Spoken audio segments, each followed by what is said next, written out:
या बोगस डॉक्टरमुळं जे compounder bogus doctor म्हणून काम करतात, ज्या ग्रामीण भागामध्ये व शहराच्या झोपडपट्टी भागामध्ये याचा गेल्या 13 वर्षामध्ये फक्त 86 गुन्हे दाखल झाले आहेत. या 86 गुन्हे दाखल होत असतानाही तरी बार्शी आमच्या जिल्ह्यातल्या बार्शी तालुक्यामध्ये उपळाई बुरुज इथं एका युवकाचा 58 वर्षाच्या युवकाचा परवा चुकीचा उपचार दिल्यामुळं बोगस डॉक्टरच्या त्याची मृत्यू झाला. आज गेल्या अनेक वर्षापासून 13 वर्षामध्ये 87 बोगस डॉक्टर पकडण्यात आलं. त्यांच्यावर कायदेशीर गुन्हे दाखल करण्यात आले आहेत का आणि त्यांच्यावर गुन्हे केले असेल तर FIR दाखल करून त्यांच्यावर कुठली कारवाई केली आणि कुठली समिती आज याच्यावर काम करत आहे. या ज्या समिती ज्या या बोगस डॉक्टर पकडण्यासाठी नेमलेले आहेत या सगळ्या त्याच्यावर लोकप्रतिनिधीचा समावेश असण्याची गरज आहे. कारण तिथल्या लोकप्रतिनिधींना कोण बोगस आहे काय तिथल्या स्थानिक क्षेत्रामध्ये माहीत असतो व ते आणि तसेच या समितीमध्ये एक समिती नेमण्यात आलं. या समितीचा अहवालही प्राप्त गेल्या वर्षी प्राप्त झालं. या समितीचा अहवाल प्राप्त झाला तरी या समितीवर कुठलं ठोस धोरण राबवण्यात आलं.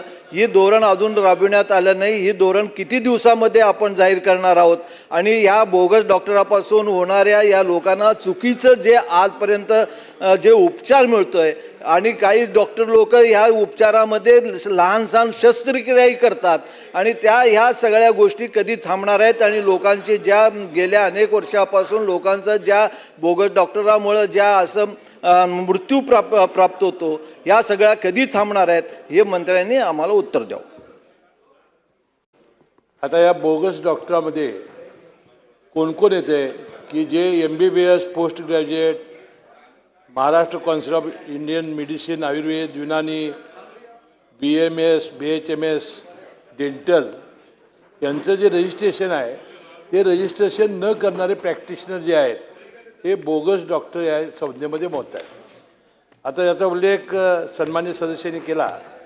2015 ते 2026पर्यंत अशा 89 आपल्याकडं गुन्हे दाखल झाले.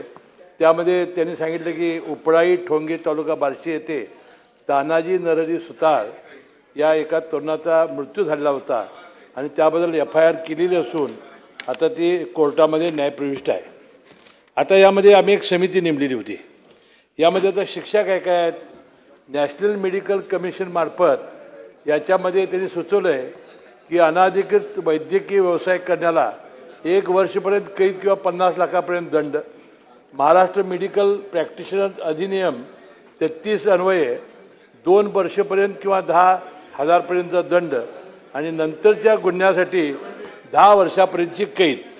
आता यासाठी आपण एक समिती स्थापन केलेली होती ती 13/12/2025ला आणि त्या समितीनं असा आता आपल्याला अहवाल दिला की जिल्हास्तरीय जिल्हाधिकाऱ्यांच्या अध्यक्षतेखाली, तालुकास्तरीय तहसीलदारांच्या अध्यक्षतेखाली आणि यामध्ये समितीच्या सदस्यांची नेमणूक त्यांनी केलेली आहे आणि या समितीनं यामध्ये सातत्याने पाठपुरावा करून अशा बोगस डॉक्टरांच्या विरुद्ध फौजदारी खटले दाखल करायचे आहे.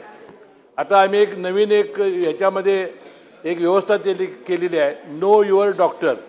महाराष्ट्र वैद्यकीय परिषदेकडून नो युअर डॉक्टर ही QR प्रणालीची मोहीम राबवण्यात येते आणि QR कोड स्कॅन करता डॉक्टर नोंदणीकृत आहे की नाही याची माहिती राज्याला उपलब्ध होते आणि राज्यात एकूण 1,40,000 डॉक्टर्स आता आपल्याकडे आहेत आणि त्यांची सेवा सुरू आहे.